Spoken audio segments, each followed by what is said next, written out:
et tu vois un monde le suivre. Tu vois une communauté énorme le suivre et pas toi. Tes proches ils le suivent mais pas toi. Pourquoi? Le prophète sallallahu alayhi wa sallam il nous dit Inna ummati yud'auna yawm al-qiyamati ghurran muhajjalina min athari. Parce que je sais qu'il y a beaucoup plus de monde qui va arriver entre temps. Le problème c'est que si on attend, on va commencer la prière tard. Et si on commence la prière tard, on va la finir tard. Et donc on va pas pénaliser ceux qui sont arrivés tôt à cause de ceux qui s'endorment sur le canapé parce qu'ils ont trop mangé au Maghreb. Donc, mawdou' al-salah, le sujet de la prière. L'importance de la prière avant tout. Puisque je vous ai parlé hier du domaine de la jurisprudence, les mains, la shahoud, etc., etc., etc. Il y a un truc qui est plus important que ça. Il y a le côté spirituel. Il y a le côté spirituel. Malheureusement, lorsqu'on nous ordonne de faire la prière, on nous dit Allah il l'a rendu obligatoire. Voilà. Ça s'arrête là. Tu dois la faire. Le prophète il a ordonné. Et Allah il l'a ordonné. Il y a un message derrière. La prière, elle n'a pas été légiférée en vain. Il y a quelque chose derrière. Il y a un côté spirituel duquel on ne nous parle pas. Malheureusement parce que nos parents ne le connaissent pas. Donc ce n'est pas malsain de leur part. C'est juste que eux-mêmes, ils ont reçu le message de cette manière-là. Son père, il lui a dit fais la prière. Tu fais pas la prière, bah mon fils, je te massacre. Ah bah il a fait la prière. Voilà. Et la mère, bah c'était la même chanson, sauf que c'était du côté de la mère, ou peut-être qu'elle avait peur du père, ou peut-être que c'était des coutumes, ou peut-être que. Mais le côté spirituel, on le touche très rarement. Pourquoi on prie? Quels sont les mérites de la prière? Qu'est-ce que je vais en tirer comme avantage derrière la prière? D'accord, la Fatiha, il faut que je la récite, les piliers, les conditions. Il y a un truc plus profond que ça. Et Inch'Allah, on va essayer de l'évoquer du mieux qu'on pourra. Donc, comment Allah a parlé de la salat dans la prière? Et il faut savoir qu'Allah subhanahu wa ta'ala a cité dans plusieurs versets la salat de manière individuelle, de manière isolée. Et pourquoi c'est important? Ça veut dire qu'Allah, en fait, il a consacré des versets pour ordonner, pour se concentrer sur un seul ordre qui est la salat. Et ça prouve l'importance qu'Allah a donnée à la salat. Allah il dit dans Surat Al-An'am, celle qu'on a fini hier, وَأَنْ أَقِيمُوا الصَّلَاةَ وَاتَّقُوهَا.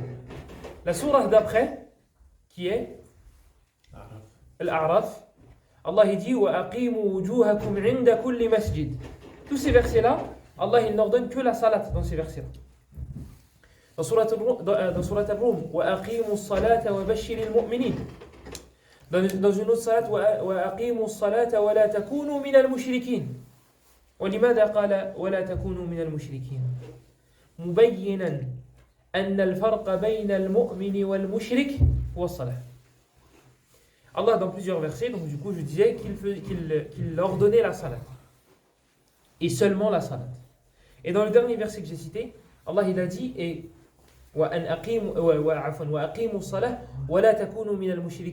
et accomplissez la salat et ne soyez pas parmi les associateurs. Pourquoi il nous ordonne la salat? Juste après, il met le waw, le ET, il met et, ne faites pas partie des associateurs. Les savants ont dit que parce qu'il y a la différence entre les associateurs et les musulmans, c'est la prière. Et ça, on va le voir un peu plus tard. On va le voir, Inch'Allah, aujourd'hui. On va le voir en détail. Quel est le jugement de celui qui lâche la prière? Donc ça c'est comment Allah en a parlé dans la salat, dans le Coran. Dans un autre verset, il nous a dit que c'était malja'un lis-sabirin, que la prière était un recueil, un recours pour les patients. Allah il dit wasta'inu bis-sabri was-salah, et cherchez refuge auprès de la patience et de la prière. Le prophète sallallahu alayhi wa sallam, au rapport de Sunan Abi Daoud, selon Hudayfa, كان النبي صلى الله عليه وسلم إذا حزبه أمر فزع إلى الصلاة.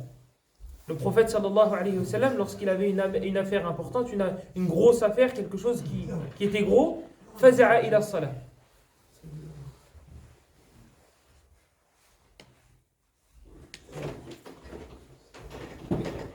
Faza'a ila salah, yani il courait vers la prière.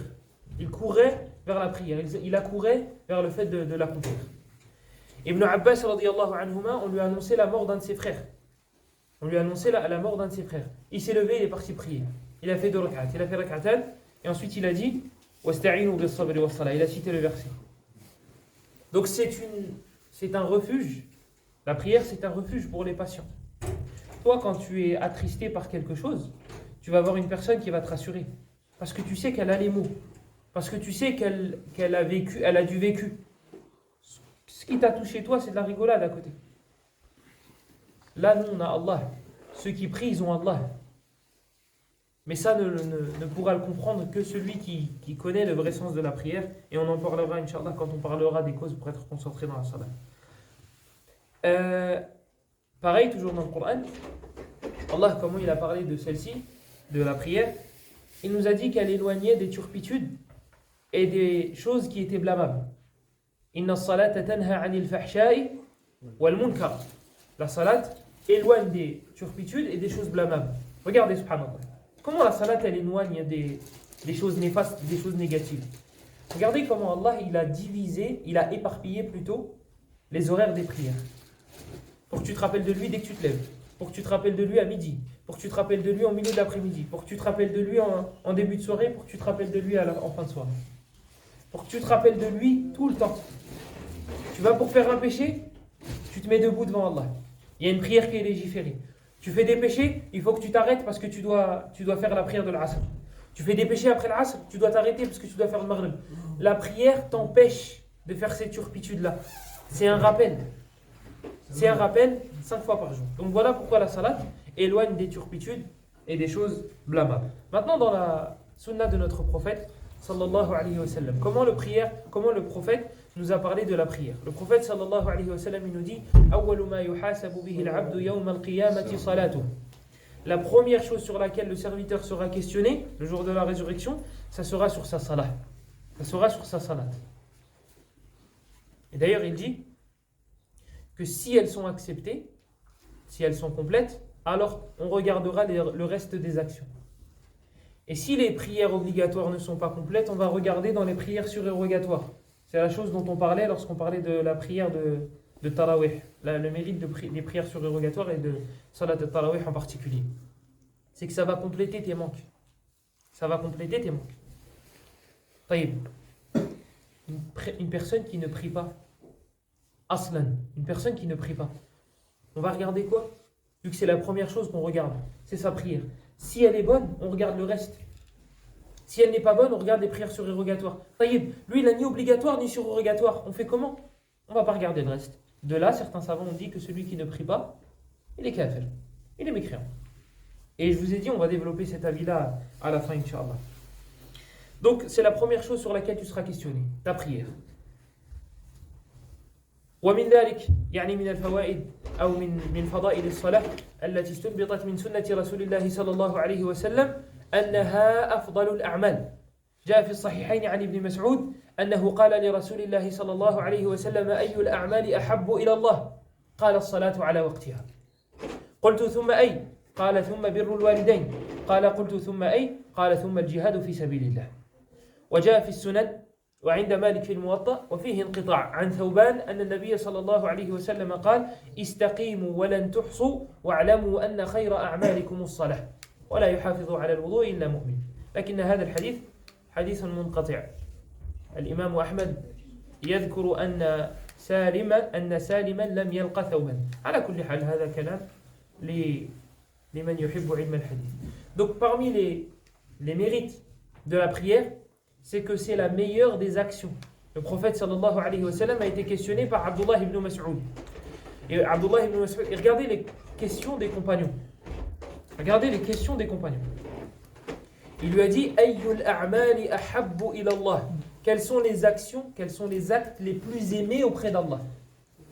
Quels sont les actes les plus aimés auprès d'Allah? Le prophète, il a dit As-salatu ala waqtiha. La prière en son temps. L'acte le plus aimé auprès d'Allah. Et le prophète Ibn Mas'ud, il continue et il dit Thumma ay. Et puis l'autre action qui est la plus aimée auprès d'Allah, après celle-ci, c'est quoi? Qala birrul walidayn. Il lui a dit, c'est la bonté envers les parents. Et il lui a dit, arrête. Il lui a dit, il lui a dit, c'est quoi après cela? Il lui a dit, le jihad fi sabilillah. Il lui a dit le fait de combattre dans le sentier d'Allah. Donc la meilleure des actions, c'est la prière en son temps. Ça, c'est le prophète sallallahu alayhi wa sallam qui le dit. L'œuvre la plus aimée auprès d'Allah, c'est le fait de faire la prière en son temps. Et il faut savoir une chose. Le fait qu'Allah nous dise qu'il aime des choses, ce n'est pas pour qu'on ait la croyance, Allah il aime. Voilà, on a cette croyance-là. Pourquoi? Parce qu'Allah il dit dans le Coran, قُلْ إِن كُنْتُمْ تُحِبُّونَ اللَّهَ فَاتَّبِعُونِي. Voilà, ça prouve qu'Allah il aime. Khlas, et ça s'arrête là. Non, il y a un message derrière. Si Allah te dit qu'il aime telle chose, c'est pour que tu ailles vers cette chose. C'est pas juste pour que tu saches qu'il aime la chose. Non. Sinon, là, c'est un arbre sans fruits. C'est d'accord, je sais comment faire planter, je sais comment faire pousser des pommes. Là, ça s'arrête là. Non, si tu as appris, c'est pour en cueillir les fruits. Donc, si tu sais qu'Allah il aime ceux qui prient, si tu sais qu'Allah il aime la prière, c'est pour que tu pries. Oui, la quatrième chose, c'est Ghufran dhunub. Le quatrième avantage, le quatrième bénéfice, c'est le fait qu'Allah va te pardonner tes péchés. Avant de citer celui-là, j'en ai oublié un. C'est tu'adlifuka yawm al-qiyamah. La prière sera une cause pour que le prophète sallallahu alayhi wa sallam te reconnaisse le jour de la résurrection. Imaginez-vous, yawm al-qiyamah, le jour de la résurrection. De Adam alayhi salam jusqu'au dernier des humains, réunis sur une terre plate. Sur une terre plate. Du premier être humain jusqu'au dernier. Les djinns seront là. Muhammad sallallahu alayhi wa sallam, il va devoir prendre les gens de sa communauté. Comment il va faire? Comment il va faire pour prendre les gens de sa communauté? Sachant que ceux qui vont le suivre, c'est ceux qui seront bien, ceux qui seront sauvés. Alayhi salatu salam, s'ils le suivent jusqu'à la fin, jusqu'au bassin, etc., etc. Parce qu'il y a des gens, comme vous le savez, qui vont se faire refuser, qui vont se faire refouler et rejeter au moment où il y aura le bassin.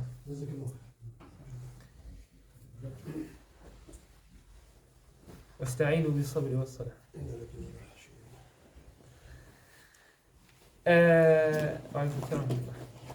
Qu'est-ce que je disais? Yawm al-qiyamah. Donc, le jour de la résurrection, du premier être humain jusqu'au dernier. Du premier être humain jusqu'au dernier.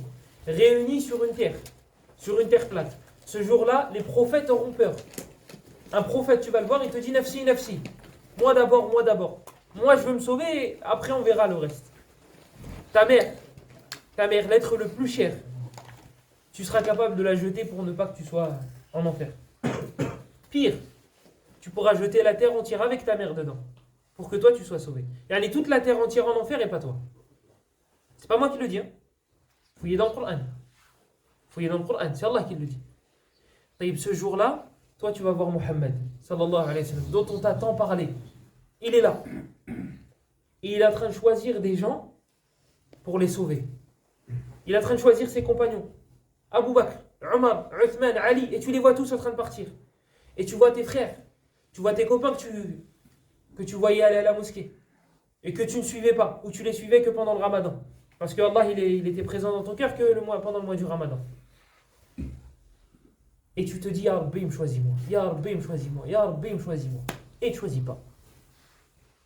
pas. Et tu vois un monde le suivre. Tu vois une communauté énorme le suivre, et pas toi.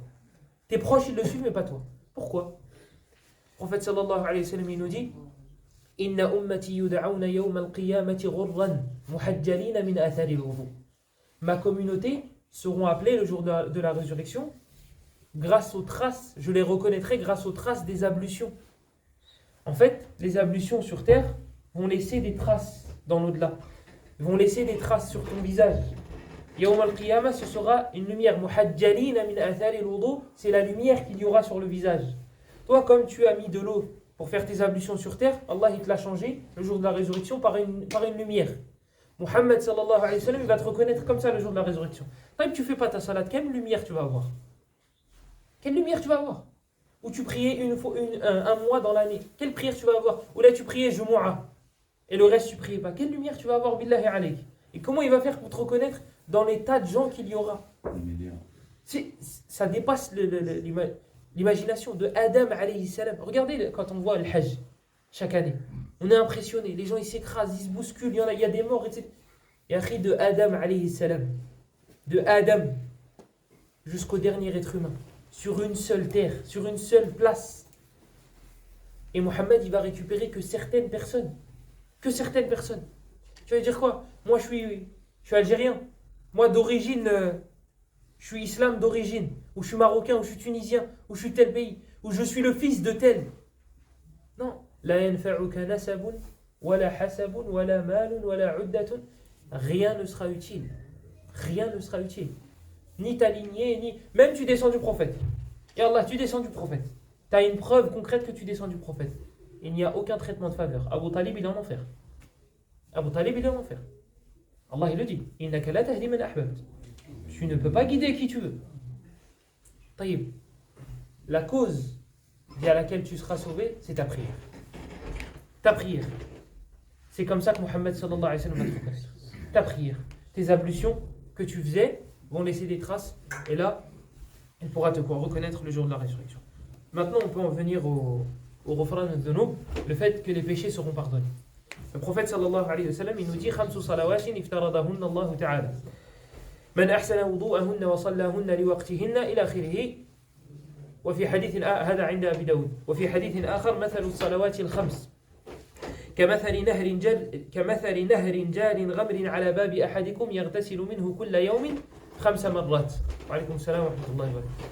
Le prophète sallallahu alayhi wa sallam, il donne l'exemple du croyant qui prie 5 fois par jour. Il dit, il est à l'image d'une personne qui va se laver 5 fois par jour. Imaginez-vous, vous faites votre douche 5 fois par jour. Les 5 fois, vous shampouinez. Les 5 fois, c'est de l'eau propre. Les 5 fois.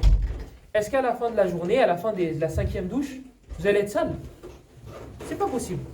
Le prophète sallallahu alayhi wa sallam, il dit que l'exemple du croyant, l'exemple du musulman, il est à cette image-là. Il a cette image-là. Et les 5 prières le nettoient de ses péchés. Ces 5 prières le nettoient chaque jour de ses péchés. Donc c'est une cause pour que tes péchés soient pardonnés. Et dans Sahih Muslim, le prophète sallallahu alayhi wa sallam, il a dit à un homme alayka bi kathrati sujud fa innaka la tasjudu lillahi sajdatan illa rafa'aka Allah biha daraja wa khatta 'anka biha khati'ah. Le prophète sallallahu alayhi wa sallam, il a dit à un homme fais beaucoup de prosternation, beaucoup de prières. Fa innaka la tasjudu lillahi sajdatan, car il n'y a pas une prosternation que tu feras sans qu'Allah t'élève pour celle-ci d'un degré et qui t'enlève un péché. Donc là, on a un autre avantage. C'est le fait que ça t'élève en degré. Et le dernier point... Non, c'est pas le dernier point. On va le laisser en dernier point, comme ça, il est plus intéressant. Il y a des livres sur le... entre guillemets, développement personnel, même si ce terme-là, il n'est pas... mais en arabe, et écrit par des musulmans. Donc il parle de comment, entre guillemets, mieux vivre. Et il parle de comment gagner en confiance. Et elles ont cité la prière. Pourquoi? Pourquoi la prière, ça te fait gagner en confiance? C'est simple. Quand tu es avec quelqu'un de puissant, quand tu as quelqu'un de puissant à tes côtés, quand tu as quelqu'un de fort à tes côtés, quand tu as quelqu'un vers qui revenir, tu es rassuré, moi, mentalement parlant, tu es rassuré. Il y a un problème, je vais le voir. Il y en a, il me cherche, je vais le voir. J'ai un problème financier, je vais le voir. Et après, toi, tu pries 5 fois par jour. Tu pries 5 fois par jour. Tu as une relation avec le plus puissant des puissants. Tu as une relation avec le plus riche des riches. Tu as une relation avec le plus généreux des généreux. Comment tu vas être triste? Comment tu vas ne pas avoir confiance en toi? Enfin, comment tu ne... Non, justement, c'est le terme que je voulais éviter. Pas confiance en toi. Comment tu vas faire pour ne pas avoir confiance en lui? Tu as une relation qui est forte. Tu as une relation qui est forte avec le plus puissant des puissants. Donc ça va faire en sorte que tu te sentes mieux psychologiquement parlant. Parce que tu as une relation avec le plus fort des forts. Akramul akramin, le plus généreux des généreux. Donc ça va te faire gagner même au niveau du mental. Et le dernier point, et c'est celui-là que j'ai laissé à la fin volontairement, et c'est celui auquel j'ai fait allusion lorsqu'on a cité le verset وَأَقِيمُوا الصَّلَاةَ وَلَا تَكُونُوا مِنَ الْمُشْرِكِينَ. et accomplissez la salat, la prière, et ne faites pas partie des associateurs. Pourquoi Allah ici il a mis les associateurs juste après avoir dit de faire la prière? On l'a dit, c'est parce que la différence entre le mécréant et le musulman, c'est la salat. Et ça n'a pas juste été tiré de ce verset-là. Parce que quelqu'un pourrait dire, oh, mais là, c'est pas explicite.